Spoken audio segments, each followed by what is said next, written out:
se repartían por cuotas para hacer los acuerdos, las componendas y que siguiera dominando una oligarquía. En referencia a la ministra Piña, que no se levantó a recibir a López Obrador. Esta mañana el presidente se refirió a este momento. Me dio muchísimo gusto porque eso no se veía antes. Los ministros de la Corte eran empleados del presidente.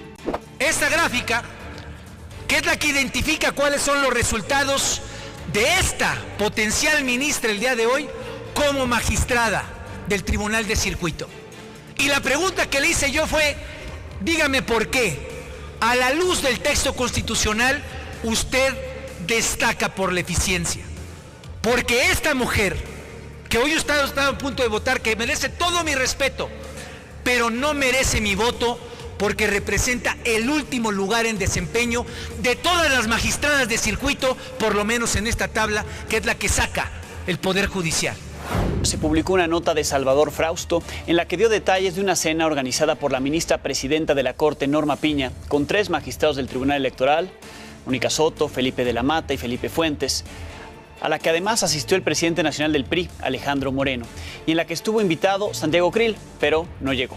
Presuntamente ocurrió en la casa del ministro Juan Luis González Alcántara Carrancá. Les he dicho muchas veces que nosotros tenemos muchas reuniones y me reúno periódicamente, no solo con un ministro, con varios. Asuntos de grandes contribuyentes que adeudan al pueblo de México más de 55,000 millones de pesos. En dichos asuntos, los jueces han retardado indebidamente la impartición de justicia, pues en 14 de estos 17 casos no se ha permitido que se realicen las audiencias necesarias para que las investigaciones se transformen en procesos penales. La Unión Nacional de Padres de Familia informó que una jueza federal le otorgó un amparo para frenar la distribución de los nuevos libros de texto. La resolución ordena a la Secretaría de Educación Pública y a las autoridades locales que no distribuyan los libros hasta que se resuelva de fondo la legalidad de los nuevos materiales. Se la han pasado hasta la saciedad diciendo que ellos defienden la Constitución, pero vamos a recordarles algo.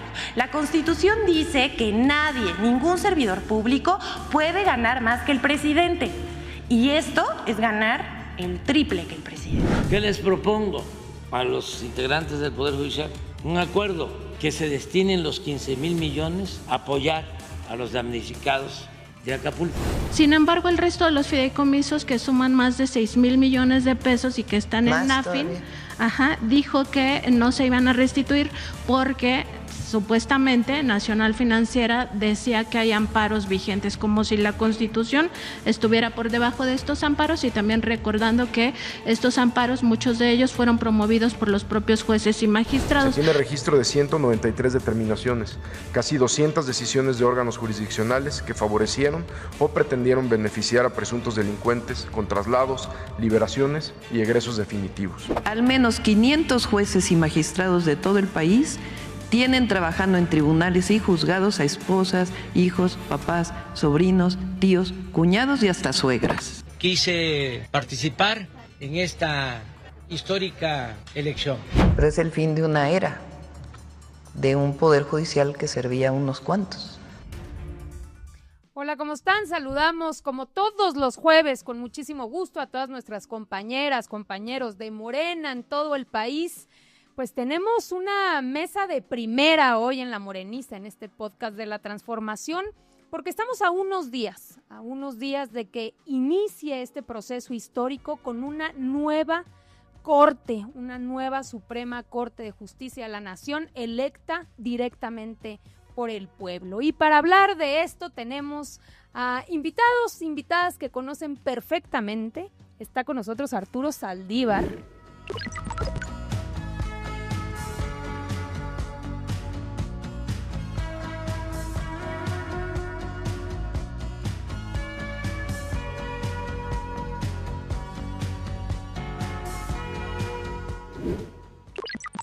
Lo conocen muy bien, él fue ni más ni menos que ministro de la Corte. En otros tiempos, mi querido Arturo. Otros tiempos, encantado de estar aquí, Luisa, muchas gracias por la invitación. Está con nosotros también Ernestina Godoy.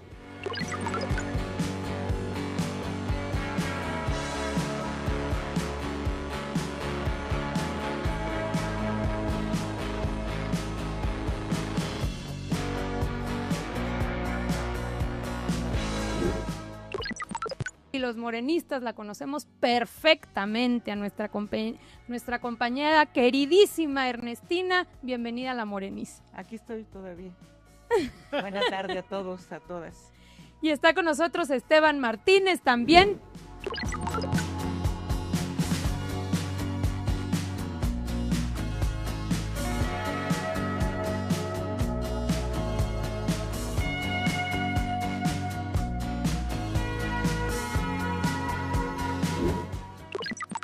Para que podamos hablar sobre este asunto, hoy aquí nos ayuda en el CEN.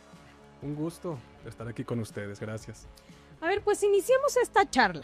Un poco la idea de este capítulo, de este podcast, es que podamos platicar. A nosotros nos tocó vivir, digamos, la última etapa de la Suprema Corte, que dio sin lugar a dudas origen a entender y reflexionar que se necesitaba un cambio profundo. Por varias cosas que surgieron, que fueron como pervirtiendo a la Suprema Corte, las decisiones de la Corte, convirtiéndose más que en un tercer poder autónomo, protector de la Constitución, en un poder que pretendía ser directamente una oposición al Ejecutivo y a la transformación. Entonces, pasándose ahora sí que por el arco del triunfo, sus facultades empezaron a tomar decisiones distintas que me gustaría que platicáramos, que llevaron finalmente a la posibilidad, una vez que pasó la elección, de que se reformara la Constitución y se cambiara el método de selección. ¿Por qué no platicamos un poco sobre esto, mi estimado ministro? Pues bueno, tú tuviste mucho que ver en todo esto. Adelante, iniciamos contigo. Gracias. Creo que el gran problema que tuvo esta integración de la Corte es que no entendió el momento histórico en el que estábamos y tampoco entendió el rol que tiene que jugar un tribunal constitucional, sobre todo en momentos de transformación. La Corte desde 95, que fue la reforma anterior a esta, jugó un papel que sin duda tuvo ciertos momentos, ciertos años importantes, pero la mayoría del Tribunal Constitucional siempre estuvo del lado de los intereses peanistas. No había conflicto con la Corte porque el poder mediático, el poder económico, el poder político y el poder judicial estaban del mismo lado. No hay de 1995 a 2018 una sola decisión de política pública relevante de un presidente de la Corte que la Corte haya invalidado. Esto es muy importante tomarlo en cuenta. Presidente de la República. Presidente de la República. Cuando llega el presidente López Obrador con esta transformación, la Corte, en lugar de entender su papel, empezó a jugar una función de oposición. No de órgano controlador, no de defensor de la Constitución, sino de oposición claramente. Y aquí hay que decirlo sin ningún tapujo. No se trata de que la Corte invalidaba leyes que venían del partido en el poder o del gobierno en turno, sino que lo hacía vulnerando y apartándose de sus precedentes. Claro. Por ejemplo, pongo un caso nada más para que ya puedan hablar mi compañera, nuestro compañero, las violaciones al procedimiento legislativo. Durante todos los años previos a la llegada de la Cuarta Transformación, la Corte fue deferente al legislativo, entendiendo que hay una autonomía parlamentaria, y solamente cuando había violaciones graves al procedimiento que impedían la participación de la deliberación democrática de las minorías, se invalidaba una ley por este motivo. Hubo muy pocas. Y a partir de la administración pasada, en la Presidencia de la República, se invalidaron muchas leyes por minucias procedimentales. Entonces aquí vemos claramente la intencionalidad política. No es que la Corte estuviera defendiendo la Constitución, la Corte estaba defendiendo una oligarquía, tomando como pretexto la defensa de la Constitución. Yo creo que este es el origen del problema político y social que generaron los ministros y ministras de la Corte, en su mayoría, y particularmente la ministra Norma Piña. Ernestina. De que, a ver, los que hemos vivido y hemos sido litigantes y esto, nos damos cuenta que efectivamente era muy complicado llegar a la Suprema Corte de Justicia, los ministros, era como allá algo inaccesible y esto, ¿no? Pero efectivamente coincido con el ministro Saldívar que en el último tiempo, ¿sí?, ese descrédito que ya venía, esa separación de esa corte de los 24 y luego 11, ¿verdad?, que pusieron después de Zedillo, era algo que estaba totalmente separado del pueblo. Eso lo vimos todos, lo sabíamos todos. Yo creo que la mayoría de todos nosotros, si no éramos abogados, ni siquiera sabíamos cómo se llamaban, ¿no? Uh-huh. Pero en el último tiempo, ¿sí?, que fue de cuando salió Saldívar, porque Saldívar estuvo un rato con el presidente López Obrador, donde incluso se habló de la posibilidad de que internamente la propia Corte tuviera la posibilidad de reformarse a sí misma a partir de todo lo que saben hacer los ministros, de lo que la Constitución dice que debe hacerse, etcétera, ¿no? Se desperdició esa oportunidad que en algún momento el presidente, estuvimos en el primer momento del informe donde hablamos de el nepotismo, la corrupción, los privilegios, todo esto, ¿no? Y en el último tiempo, ¿sí?, sale el ministro Saldívar y entra una presidencia en la que está francamente se coloca en oposición política. Ya con cosas técnicas que nos acaba de escribir Saldívar, algunas de ellas, pero toman una posición política de estar enfrente del nuevo presidente. Yo diría, primero fue una confrontación con el presidente, con el Poder Ejecutivo, y claro, se llevaron al Legislativo con minucias como las que acaban de describir. Eso terminó realmente tirando lo poco que pudiera haber de confianza de la gente hacia esa institución, que es una institución importantísima para la democracia, y que se perdió esa oportunidad para ponerse en una posición política defendiendo la oligarquía, defendiendo los privilegios, defendiendo sus propios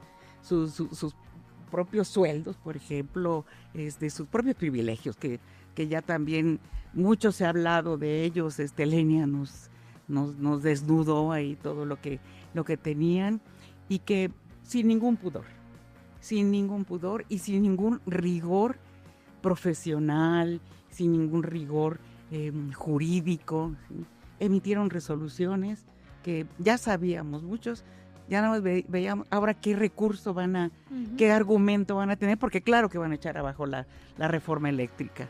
En fin, bueno, ante eso, ¿sí?, el presidente da la oportunidad que ellos mismos se hagan una reforma, propongan una reforma, no se hace, ¿sí? El presidente, al final de su mandato, en el último año, decide entonces presentar una propuesta, ¿no?, de una iniciativa de ley, que además, reforma constitucional, que además seguramente muchos dijeron, están locos, no lo van a lograr, ¿no?, porque se necesitan mayoría calificada en el Congreso, Senado, diputados, pero además en los congresos estatales y esto, ¿no? Y el pueblo es muy sabio, la verdad. Ahí tenemos ya lo que sucedió, y estamos ya en la puerta de esa nueva corte. Yo coincido enteramente con lo que han dicho, y creo que, haciendo un poco de memoria, la Corte sí tuvo quizá después de la reforma de 2011 en materia de derechos humanos unas luces de pues mucha visión progresista. Adoptó criterios muy interesantes que permitieron la evolución también pues, de nuestra sociedad. Adoptaron pues decisiones muy relevantes como, por ejemplo, el matrimonio entre personas del mismo sexo, permitir los derechos de seguridad social a estos grupos vulnerables, la consulta indígena previa, libre, informada, la democracia sindical, tuvo destellos, pero lo que faltó, siento, y aquí coincido con ustedes, es que nunca hubo una reflexión y una reforma al interior del propio Poder Judicial, de la propia Corte. Y esto hizo que eventualmente, cuando fue cambiando la conformación de la Suprema Corte, pues obviamente estos mismos vicios hicieran que la Corte se fuera yendo hacia otro lado del espectro político. Y cuando el presidente López Obrador gana, pues se da un cisma, porque López Obrador no proponía cambio de gobierno, era un cambio de proyecto de nación, era reformar el Estado desde sus cimientos, y eso es lo que la Corte, siento, no entendió. Fue un momento histórico que se desaprovechó y que efectivamente ante este cambio de proyecto de nación, pues obviamente se afectan, se trastocan muchos intereses creados. Y la propia oposición que viene del Poder Judicial, pues viene sin duda de que ya los factores reales de poder no tenían un coto en el Ejecutivo ni en el Legislativo, y la única rendija que les quedaba pues era el Poder Judicial.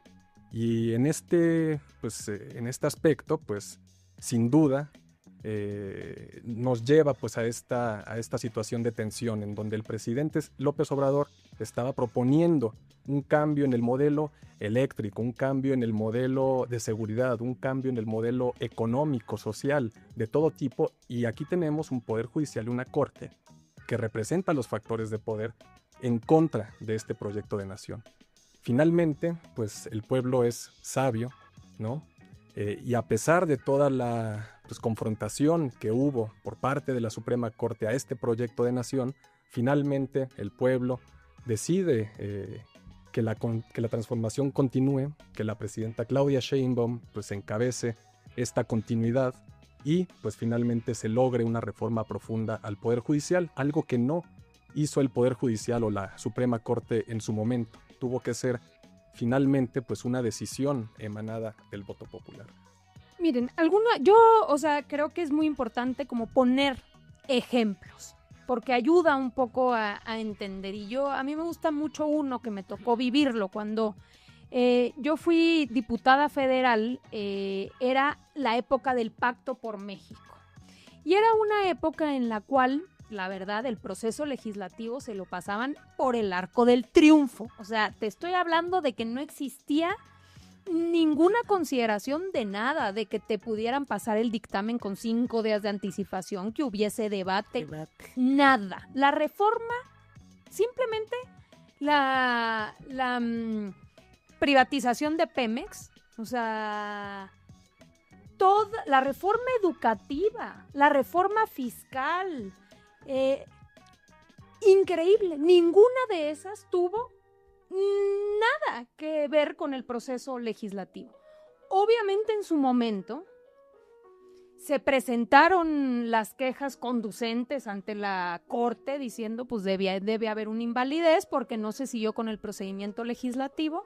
¿Y ustedes creen que un solo ministro, una sola ministra en aquel entonces plantearan que sí? No, la idea es un poder independiente, ellos rigen sus tiempos y sus procesos y nosotros no podemos, digamos, como ponernos por encima de ese poder independiente llamado legislativo. Siempre decidieron eso. Estoy hablando, digamos, de unanimidad y de más de 20 años.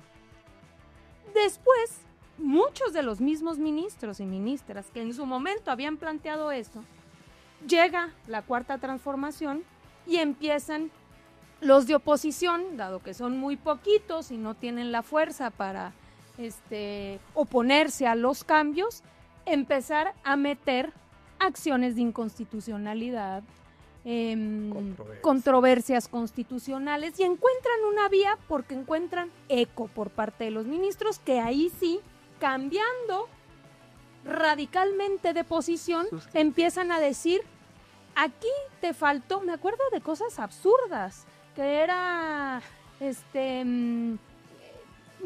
creo que una de tiempos, de que si no eran tantas horas, habían sido menos horas, que era un debate y se nulifica la ley. Sí, que si el dictamen lo tenías que dar 24 horas, eran 23. Eran 23. No, pero que cada artículo requería por lo menos un X número de minutos para la discusión. Entonces, como que empezaron a buscar ridiculeces, obviamente porque como siempre se amparan en el derecho y en que son decisiones jurídicas, cuando eran decisiones políticas, absolutamente. Entonces, Totalmente. ¿por qué? Porque estaban en contra de esas iniciativas tan importantes como la reforma eléctrica, como varias más que fueron echando abajo. Eso por un lado. Ahora, otra cosa que planteaba el ministro Saldívar.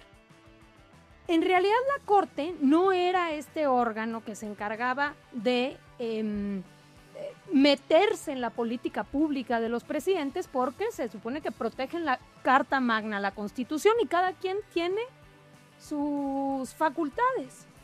Bueno, empieza la Corte con una actitud de convertirse en los expertos de todo. Y solamente recordar dos cosas que para mí me parecieron increíbles. Uno, los libros de texto. Hubo un proceso que nos llevó, 3 años para cambiar los contenidos educativos. Un ejercicio plural donde participaron todas y todos los maestros, las maestras, el magisterio. Finalmente llegan los libros de texto y sale ahí algún cuate a decir, no, trae algo de... Creo que se inventaron que si traía una palabra sexual o alguna cosa que aparte era mentira, pero bajo la idea de que eso no se puede repartir a los niños. Y me acuerdo perfecto al ministro Luis María Aguilar diciendo que se suspende la distribución de los libros de texto. ¿Cuándo en la vida íbamos a ver una cosa así? O sea, no estaba de acuerdo en los contenidos de texto, de los libros de texto, y dice, se suspenden los libros de texto. O también otro ejemplo, en la pandemia, sale la decisión de la Secretaría de Salud y de todo el Consejo de Salud a decir, los primeros que se van a vacunar son los adultos mayores. Y empieza la Corte tomando decisiones, no, a lo vas a vacunar, a los niños, como si ellos fueran la autoridad facultada para determinar en esas materias, ¿no? Entonces empieza a haber una distorsión de hasta dónde puede llegar la Corte con sus decisiones, porque ellos pretendiendo que podían decidir todo.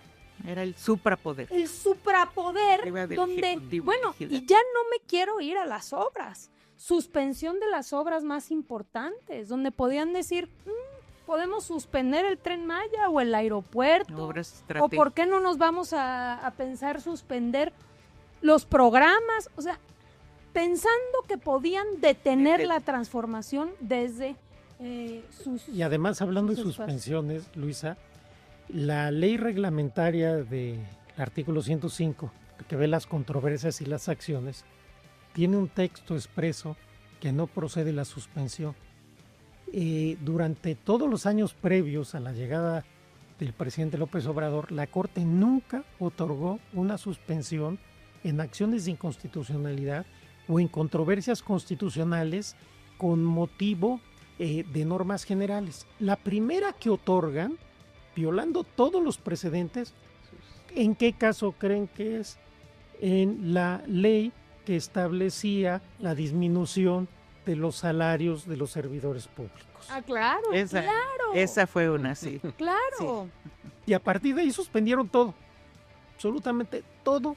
La Corte, violando sus precedentes contra texto expreso de la ley, suspendieron todos los casos que le llegaron del gobierno a la Corte. O sea, estamos hablando de la reforma que decía que ningún funcionario público podía ganar más que el presidente, ¿no? Recordamos esa reforma y de repente dice la Corte, se para, eso no. Sí, todo lo que fuera cambio, todo lo que fuera transformación, todo lo que fuera, aunque sea remotamente, tocar intereses de oligarquía y eso, inmediatamente se oponían. Sí. Pero a ver, el derecho no valió. Ahora, por otro lado, Ernestina, tú fuiste fiscal de la Ciudad de México. O sea, te tocó toda la cuestión penal, que también fue uno de los motivos importantes que dieron, pues digamos, contenido a decir, ¿cómo es posible? Liberaron a algunos, delincuentes por temas de verdad tan absurdos como dicen que la detención fue a las 4:26 cuando fue a las 3:25, ¿no? A ver, vamos a ver este video. Sí, vamos a presentar cuántas liberaciones desde que entramos al gobierno han hecho los jueces vinculados con delincuencia organizada, que son muy graves. Entonces sí sería bueno para todos aquellos que dicen que no debe haber elección del Poder Judicial. ¿Qué opinan de lo que pasa? De jueces que impunemente liberan a delincuentes cuando hay pruebas suficientes de su participación, porque eso es justamente lo que queremos cambiar, que haya un Poder Judicial que responda a la justicia. Entonces, hoy está ocurriendo que hay jueces, sea por comisión, por omisión o por otra razón, pero están liberando, ya déjense delincuentes de cuello blanco, delincuentes vinculados con la delincuencia organizada o que dan amparos sin justificación. Miren, el tema de los cambios de medida cautelar. Como está en juego la libertad, lo solicitan y en horas nos daban las audiencias. A veces no se podía ni reaccionar y te daban el cambio de medida cautelar. Se va a prisión domiciliaria, si bien nos iba, ¿no? Porque si no se iba a la firma periódica, etcétera, ¿no? Delincuentes que obviamente huyeron. Claro. No los volvimos a ver en toda la administración. No, y sobre todo que parecía, digo, la verdad, estás en todo un proceso donde tienes a la Guardia Nacional, tienes una estrategia de seguridad porque estás en todo un esfuerzo para bajar los homicidios, los índices delictivos. Para pacificar y de repente la Corte por allá dice, no, o sea, no coincide el minuto 4:21 con el minuto 4:22. Una investigación que te pudo haber llevado meses. Se libera, ¿no? Sí. O sea, como muy desconectados también con la preocupación y la necesidad de la gente. La Corte no entendió algo que la presidenta repitió mucho en la campaña. El Poder Judicial también tiene una responsabilidad en la pacificación del país. Pareciera que ellos estaban en otro país sin importarles la tragedia de la violencia, de los homicidios, de los secuestros, de la trata de blancas. En casos como el que hemos estado viviendo estos años de una delincuencia organizada muy poderosa en todos los sentidos, en todos los países los poderes judiciales toman una responsabilidad para tratar de combatir este flagelo. Es increíble la insensibilidad que tuvo en este tema la Corte y el Poder Judicial como en muchos otros, pero este es particularmente doloroso. Como tú ya bien lo has dicho y Ernestina nos ha contado su experiencia, cuesta mucho trabajo detener a los presuntos delincuentes. El Estado mexicano hace esfuerzos tremendos, se están teniendo resultados muy importantes, pero ¿qué pasa si al final los van a dejar otra vez en libertad? Y conste que yo soy alguien que toda mi trayectoria en la Corte fui garantista. Yo creo que los derechos humanos se deben respetar y que el Estado tiene que combatir la criminalidad respetando los derechos humanos. Pero eso es una cosa. Totalmente. Y otra es no entender en qué momento estás y que con minucias también, o a veces comprando incluso falsedades que dicen los abogados de los presuntos delincuentes, dejas en libertad delincuentes muy peligrosos, que van a ir a matar a los parientes de la víctima, que van a ir a seguir secuestrando, a seguir distribuyendo droga, etcétera. Lavando dinero. Lavando dinero. Y no medir las consecuencias de los actos también. Exacto. Porque como dicen, el caso de prisión preventiva, por ejemplo, el artículo 19 constitucional reconoce esta figura y la Corte estuvo a punto, ¿no?, de resolver un caso que hubiera puesto en libertad a 68,000 personas que están en prisión preventiva por una razón, y pues simplemente decían, bueno, pues que se inaplique el artículo 19 de la Constitución. Un criterio rarísimo de inaplicabilidad. Inaplicar una disposición constitucional, el Tribunal Constitucional, 68,000 personas hubieran salido a la calle. Estamos hablando de 7,000 que estaban en prisión por homicidio, 5,000 por narcotráfico. Sí. No medir las consecuencias de los actos y conducirse así, eso fue lo que llevó a este desastre. O esta idea, ¿no? De no importa qué diga la Constitución, porque nosotros estamos encima de la Constitución, porque a nosotros nos toca ser los que decimos qué dice la Constitución. Oiga, pero aquí lo dice clarito, es que nosotros interpretamos la Constitución. Y entonces la podemos cambiar si nosotros nos ponemos de acuerdo. Y mira, Luisa, yo creo que lo más grave es lo que al principio platicábamos.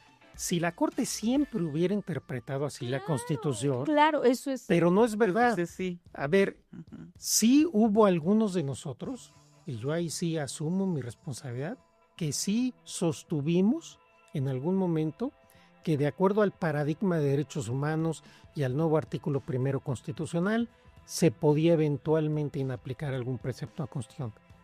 Pero prácticamente éramos 2 ministros. Todos los demás que votaron reiteradamente que esto no se podía, que la Constitución era la última palabra, curiosamente todos cambiaron la votación. E incluso en la reforma judicial, la presidenta Piña quiso invalidarla con 6 votos, cuando perdió la votación por 8. Eso estuvo. Claro, sí, claro. Entonces, ese es el punto. A ver, puede ser muy discutible, podemos no coincidir en esta interpretación que han hecho, pero el tema es que se apartaron de los precedentes y un tribunal tiene que ser consecuente con sus precedentes. No puedes cambiar tus votaciones cuando cambie el gobierno. Claro. Entonces se veía la intencionalidad política. Ese es el punto. A ver, yo creo que el derecho no está peleado con la realidad. Y la realidad impone muchas veces el cambio del derecho. El derecho no es algo rígido, impreso en piedra, inamovible. Al contrario, tenemos que ir cambiando. Y también los órganos de administración de justicia tienen que ir adaptándose a las nuevas realidades, ¿no? Yo no estoy diciendo ni que se violen los derechos humanos, para nada. Si alguien hemos defendido, si algunos hemos defendido, somos nosotros, siempre la defensa irrestricta de los derechos humanos, ¿no? Pero tenemos que tener claro, ¿sí?, que, por ejemplo, en este momento, en materia de seguridad, estamos enfrentando a una fuerza, llámese como se le llaman, cárteles de no sé cuál, ¿no?, muy poderosa, con un alto poder de fuego, un alto poder económico, un alto poder corruptor. El derecho tiene que responder a eso. Claro, ¿no? Claro. Sí. El derecho tiene que dar los instrumentos a los gobiernos, a los impartidores de justicia, a los de procuración de justicia, que le permita enfrentar. Y nada mejor que el derecho para evitar arbitrariedades. Claro.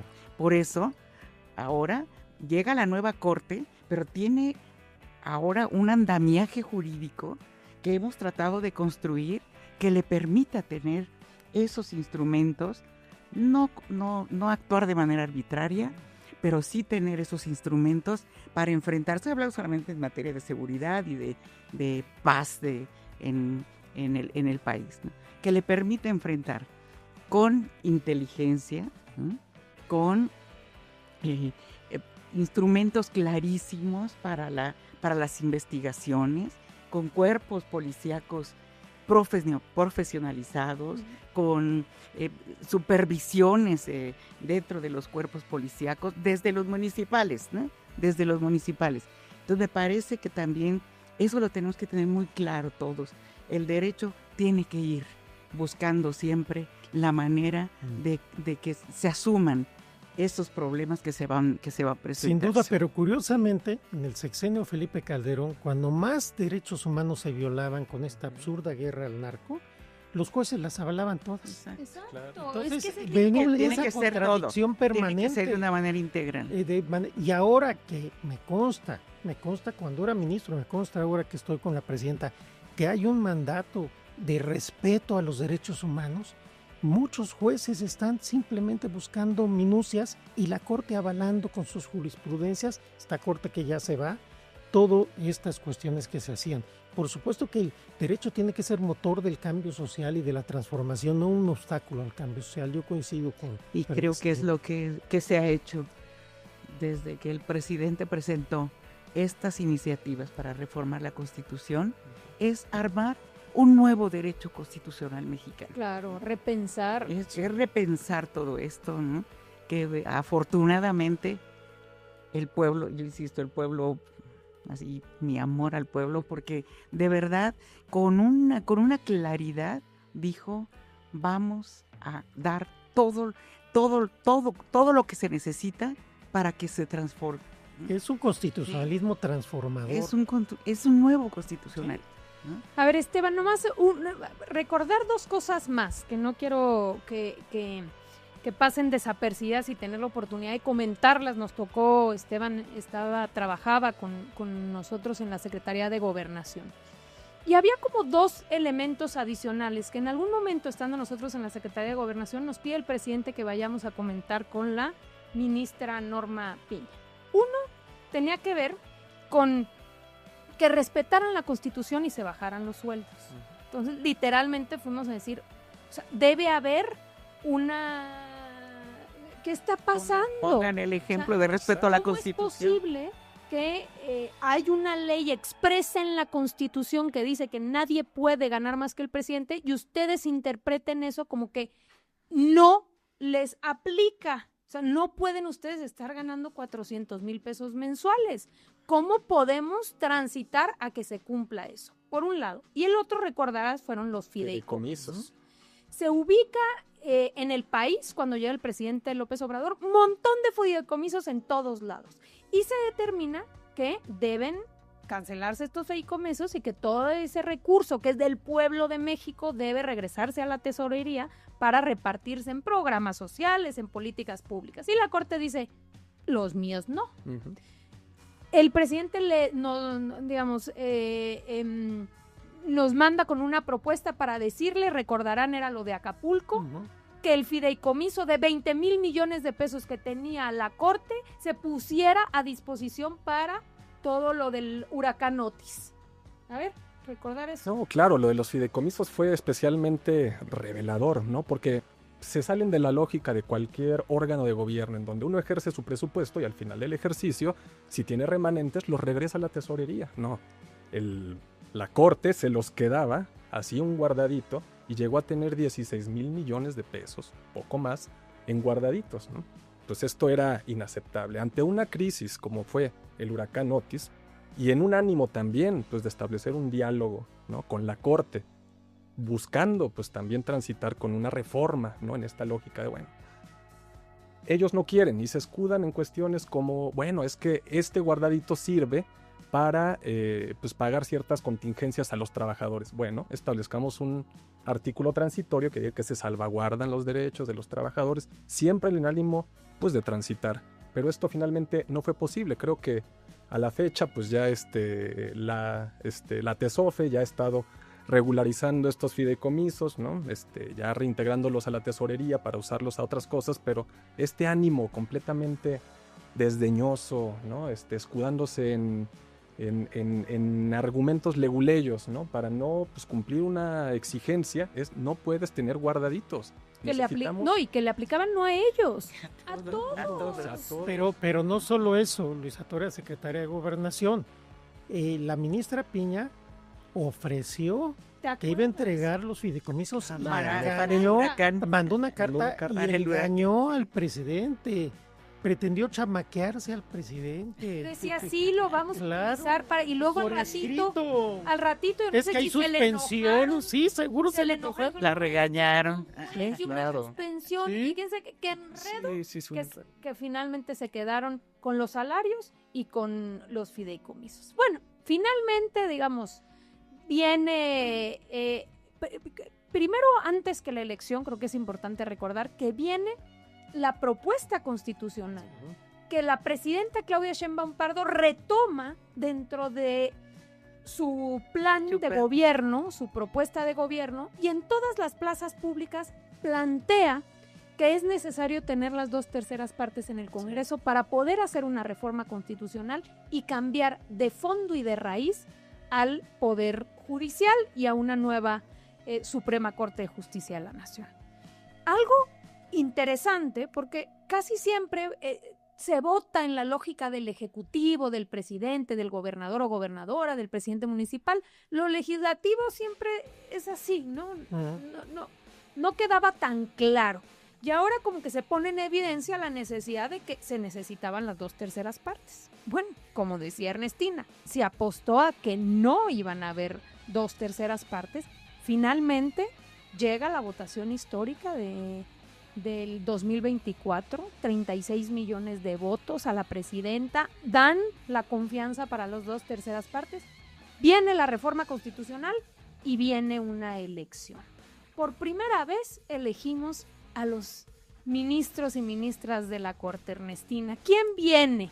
El próximo 1 de septiembre, ¿a quién veremos? Porque me parece que lo de la presidencia es muestra, pues, de la nueva época. Sí, primero yo creo que hay como muchos mitos, ¿no? Cualquiera podía llegar, decían. Como ya ahora es elección, ahora lo va a elegir el pueblo, cualquiera puede llegar. En la Constitución está claramente establecido cuál es el perfil de la gente, de los abogados, las abogadas, que pueden aspirar llegar a la Suprema Corte de Justicia. Clarísimo, requisitos, ¿no? ¿Sí? Requisitos que por primera vez en la Constitución dice, tú debes de tener un promedio en tu licenciatura, en la materia y esto, ¿no? Pareciera ser menor, no lo es. No lo es, que vimos que muchos no pudieron entrar por esa razón, ¿no? Entonces, una es... no lo es que Norma Piña no hubiera sido no hubiera ministra, podido creo entrar. Que tuvo 7.5, según ¿verdad? ella confesó en una entrevista. Pero digo, era clarísimo, sí, ¿no? Ese es un mito, cualquiera, no es cierto, no era cualquiera, ¿sí? Otro mito, van a llegar por tómbola, ¿no? Ahí al aventón. Si en algún lugar, si en algo fuimos, digo, porque nosotros participamos todos, ¿no? Meticulosos, y lo que dice la Constitución es un procedimiento en el que ni siquiera es el gobierno, son los comités formados por los poderes, y además pusieron requisitos para quienes tenían que formar comités, ¿no? O sea, no era cualquiera, ¿no? Le pusieron requisitos. 5 personalidades, ¿no? Ellos son los que van a evaluar, ¿no? Entonces, evaluaron. O sea, quiero decir que fue masiva el registro, el primer registro. Digo, ahí el ministro Saldívar nos dirá incluso las cantidades, pero fue masiva la inscripción, y hubo que hacer un trabajo de esas 5 personas con mucha responsabilidad, ¿no? Para decir quiénes pasaban a la siguiente etapa. Hubo evaluaciones muy fuertes, ¿no? Muy meticulosas, ¿no? Ahí están en el YouTube un montón de entrevistas que se hicieron, ¿no? Para poder llegar a un proceso de insaculación. O sea, los nombres, las personas que llegaron al Senado para la insaculación, cualquiera de ellos, ¿sí? Tenía el perfil, la calidad moral, la calidad ética para llegar a la Corte, para llegar a la boleta, ¿no? O sea, no es que lo hicieron en una tómbola así, lo rifaron, ¿no? Y se les cayó un papel, una bolita, nada. Con absoluta seriedad se hizo todo esto, muy cuidadoso, los nombres que llegaron por fin a las boletas, ¿no? Casi cualquiera que llegara tenía ese perfil. Entonces es un mito esto de que cualquiera podía llegar, no hay experiencia, no tienen nada. Digo, ahora veamos a las y los 9 ministros, ¿no? Con un perfil, ¿sí? No solamente profesional, ¿sí? Son doctores, digo, en esta parte académica además, pero con una trayectoria, ¿sí? Una trayectoria de trabajo hacia la gente, de trabajo por la justicia, de un compromiso con la sociedad, y yo estoy segura o por lo menos esa es mi esperanza de que no nos van a fallar. Vamos a ver a una corte con mucho sentido humanista, ¿sí? Una corte cercana a la gente, una corte que entenderá su papel, no solamente histórico, todo esto que decimos de que tiene que haber esa transformación, sino lo que dice la Constitución que tiene que hacer la Suprema Corte de Justicia de la Nación, ¿sí? Así que yo estoy segura que vamos a tener hacer un apunte sobre lo que dice Ernestina. Yo fui ministro, llegué a ministro con el procedimiento anterior, que era que el presidente o presidenta, entonces había solo presidentes, formaban una terna y esa terna tenías que lograr una mayoría calificada en el Senado, de tal suerte que era un acuerdo entre las élites. La élite de quien era el titular del Ejecutivo y su partido, y el PRI o el PAN, dependiendo quién estuviera en ejercicio del Poder Ejecutivo. Y ahora tenemos esta elección donde, como dicen, yo participé en el comité evaluador. Es mucho más complejo y mucho más difícil ser ministro de la Corte o ministra hoy que como era antes. Porque entonces lo único que necesitabas pues es lograr algo, o conocer al presidente, conocer a alguien que lo conociera, hacer tu grita con 3 o 4 líderes, con algunas personas influyentes en los actores políticos y listo. Ahora tienes que pasar todo un procedimiento muy complejo y la insaculación no es que sean ministros de insaculación, es que entre todas y todos los que ya pasaron la evaluación, para efectivamente que no haya dedazo, hay una insaculación donde no entra la mano humana y donde llegan pues dentro de los mejores los que tuvieron esa fortuna al final. Pero luego viene la elección, donde tienes que por primera vez un juez, un ministro, caminar las calles, hablarle al pueblo, entender fueron a los mercados, a las colonias. Entonces, yo también soy optimista, yo creo y tenemos la esperanza y la confianza de que este experimento, ejercicio, apuesta por una nueva justicia va a funcionar, pero lo que sí es un hecho es que nadie puede decir llega el que sea. Y además, a ver, también hay una cosa, han querido hacer como si esta corte que acaba de salir era de puros genios. Y la verdad no, la verdad no. Ahora resulta que ya se fueron los grandes ministros de carrera judicial. Primero, no todos eran de carrera. Segundo, recuerdo, ahí está el video en el Senado donde el entonces senador Ríos Peter le dice a Norma Piña que es la peor evaluada, con el mayor rezago entre todas las magistradas y magistrados del país, pero que ya había un acuerdo para que ella fuera ministra. Entonces, ¿de dónde nos vienen ahora a decir que esos nombramientos eran excelentes y ahora no? Hubo buenos nombramientos, claro, y hubo también muy malos nombramientos. Ahora me parece que las posibilidades de que el ejercicio salga bien son mayores por todos los pasos que tienen que simplemente arriesgarte a me la juego y voy y me evalúan y voy a una elección. No es fácil, la verdad. Y lo más importante creo es que también los que no participaron en el proceso, bueno, pues sus razones habrán tenido. Quienes sí lo hicieron es porque sabían y estaban convencidos de que había que cambiar el Poder Judicial, de que era una justicia lejana, opaca, y llegan con una mística muy distinta de lo que es ejercer el encargo, ¿no? E impartir justicia, tener esta apertura, esta cercanía. Y es efectivamente un proceso complicado. Yo participé en el proceso, finalmente no quedé. Salió por suerte. ¿Por la insaculación? No, fue por la insaculación. Claro. ¿Fue la insaculación? Sí. Un ensayo. Sí. Bueno, primero cumplir con todos los requisitos, que ya difíciles, después el ensayo, después las entrevistas, que fueron bastante complejas, y al final, pues la insaculación, no hubo mano, pero bueno, si hubiera quedado, ¿no? Como muchos que sí quedaron lo hicieron. Bellísimo ver justo a todas las candidatas y candidatos en las calles, en los mercados, hablando de qué es la justicia que México necesita, qué es a lo que debemos aspirar como una nueva corte.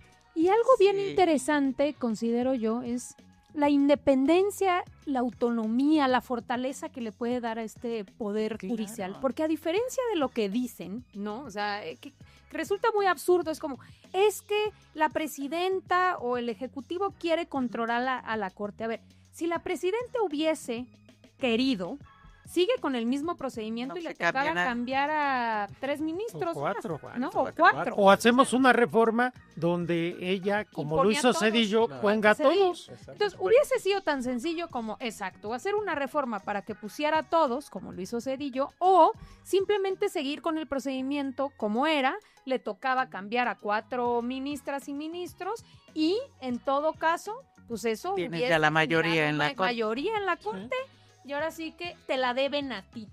Ahora hay un cambio respecto, y pasa mucho eso en política, a quién se la debes. Entonces, cuando vas a las calles y cuando votan por ti, tienes una responsabilidad directa con el pueblo, porque fue quien te dio la confianza, fue quien votó por ti, como decía el ministro Saldívar. Antes pues era ir con los coordinadores parlamentarios de los otros grupos para conseguir las 2/3 partes, y finalmente pues también se iban generando compromisos. Es normal, compromisos. Bueno, no debiese ser normal, pero acaba sucediendo de esa manera. Cuando sales a las calles y es el pueblo el que te vota, pues tu compromiso está ahí. Está ahí, está con la gente, porque si tú incumples ese compromiso, pues le fallas a quien te nombró, ¿no? Y finalmente creo que otra de las cosas más relevantes, lindas, transformadoras es que hoy la Corte, por haber sido el más votado, la va a presidir un indígena. Un indígena. O sea, ¿cuándo nos hubiésemos imaginado esto en los años anteriores? Hugo Aguilar es un indígena que tiene... ¿Cuántos años, Ernestina, luchando? Yo lo conocí de joven en el 94, cuando estábamos con los zapates. Muy jovencita. ¿No? Que tiene claridad, pero que tiene compromiso social, que ya ha venido planteando pues una revolución de entrada, ¿no? Sí, ya plantean muchas cosas. Ya plantean muchas cosas, por eso me gustaría que veamos para ir cerrando este video. Queremos muchos Benitos Juárez en la Corte de la Nación. Queremos que el pueblo de México esté representado en el Poder Judicial. Me decía mi mamá, bueno, ¿qué clase de abogado eres, hijo? Yo te veo con la misma ropa, no te veo con saco, no te veo con corbata. ¿Qué clase de abogado? Entonces yo le explicaba, es una perspectiva diferente. Yo quiero defender pueblos. Yo no quiero ser abogado de empresarios, abogado fiscalista. Yo quiero ayudar a los pueblos. Y ya después dijo, escogiste el camino correcto, está muy bien. Los pueblos te necesitan. Sí, yo quisiera decir, además del caso de Hugo, del presidente de la Corte, que ya se ha dicho aquí todo lo que implica y significa, yo creo que vale la pena invitar a quienes siguen este programa que analicen los perfiles de los otros ministros y ministras. La verdad es que llegó gente de primera, gente muy preparada con diferentes perfiles que creo que van a ser un órgano colegiado muy interesante. No se puede simplemente descalificar a la gente sin saber su trayectoria. Yo tengo el gusto de conocerlos, tengo una magnífica impresión de todas y de todos, y yo sí apuesto a que va a salir bien el experimento en la Corte. Juzguemos a los ministros y a las ministras por sus decisiones a partir de ahora. Ellos tienen un gran compromiso porque todo el pueblo de México y la oposición los está viendo. Entonces, van a ser muy rudos con ellos, van a ser muy críticos. Ellos tienen el compromiso de legitimarse ahora en el ejercicio, ya tienen una legitimación de origen con el voto. Ahora veamos sus argumentos, porque la independencia no está en si votan a favor o en contra del gobierno. Presidente López Obrador lo decía, ¿independientes de quién?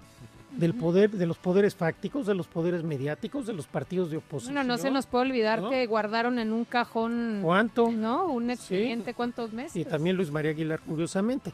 Entonces, ahora la independencia son los argumentos, no si votan a favor o en contra del gobierno, sino con qué argumentos, con qué razonamientos, cómo se construye el debate.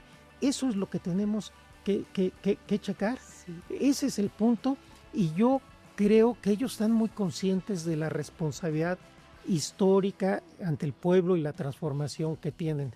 Yo no creo que ellos tengan la idea de llegar simplemente como si fueran una fracción legislativa que va a aprobar todo lo que les mande. Yo los veo con una responsabilidad de analizar, de estudiar. Y además otra cosa, con gran irresponsabilidad, la Corte que se va les dejó más de 1,400 asuntos. Porque prácticamente tenían 6 meses que para efectos prácticos no trabajaban. Entonces, tienen un gran paquete. Creo que tenemos que ser pacientes al principio porque es un reto por el rezago que les dejaron. Pero en unos 6 meses empecemos a ver. Estoy seguro que nos van a sorprender las sentencias de esta nueva Corte. Yo también. Creo que tienen nuestro voto de confianza, ¿verdad? De la mayoría del pueblo de México. Pero el respeto, el reconocimiento, se lo tienen que ir ganando. Sí. Claro. Y se lo tienen que ir ganando a partir de argumentos para sentencias donde realmente esté claro que lo que están impartiendo es justicia, no a favor de los grupos, etcétera, sino impartiendo justicia. Y creo que tienen la formación, todos y todas, para poder hacer eso. Yo estoy segura que lo van a hacer. Sí, ven perfectamente bien qué es lo que necesita México, qué es lo que necesita el Poder Judicial. Creo que, y así lo han manifestado, tienen mucho ánimo, mucho ímpetu de transformar este poder desde la Suprema Corte. Entonces, el voto, pues ya lo tienen. El pueblo de México depositó la confianza, pero sí va a ser un proceso en donde esta reforma va a ir tomando pues, cada vez más forma. Ellos van a ir dando a través de sus resoluciones consistencia, ¿no?, a lo que se busca, y estoy seguro que les va a ir muy bien. A nosotros, como bien dicen, nos corresponde pues ver, observar su actuación y acompañar también las decisiones, porque estoy seguro que lo harán siempre en miras del bienestar del pueblo. Porque es verdad que hay una cosa, y ha cambiado mucho y cada vez se es más consciente de qué le toca al Ejecutivo, ¿no? Y hay cosas pues que no puede, porque cambies el presidente o la presidenta, o incluso tener mayoría en el Legislativo, no alcanzó la transformación a llegar a algo que sí es una exigencia real allá abajo, y es más justicia. Esto es como que es la esperanza depositada en que esta nueva etapa traiga aparejada más justicia en nuestro país. Y creo que sin lugar a dudas lo vamos a ver. Y ya lo iremos platicando, creo que... Lo vamos a vivir.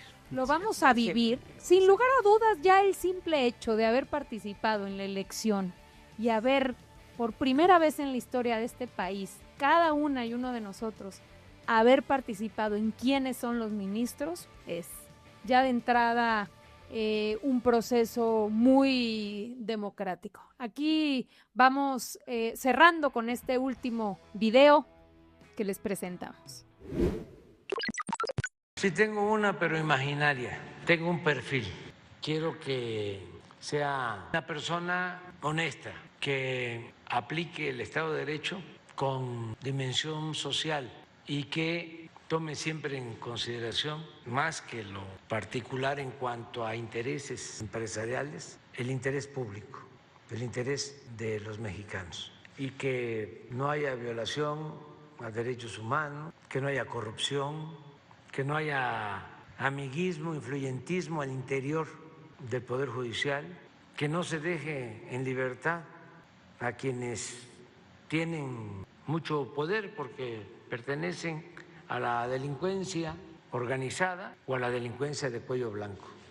Entonces, así me gustaría que fuese la nueva presidenta o el nuevo presidente. Bueno, pues yo creo que compartimos y yo creo que ese deseo del presidente López Obrador se va a materializar. Mejor dicho, imposible. Mejor dicho, imposible. Sí. Muchísimas gracias, queridos, gracias, de verdad, por habernos acompañado en esta mesa. Gracias. Les agradecemos muchísimo. Un gusto estar con ustedes. Y les mandamos un fuerte abrazo. Nos vemos la próxima semana aquí en La Moreniza.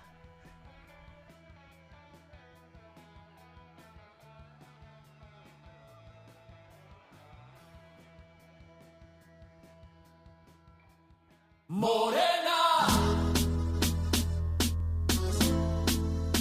Morena, Morena, la esperanza de México.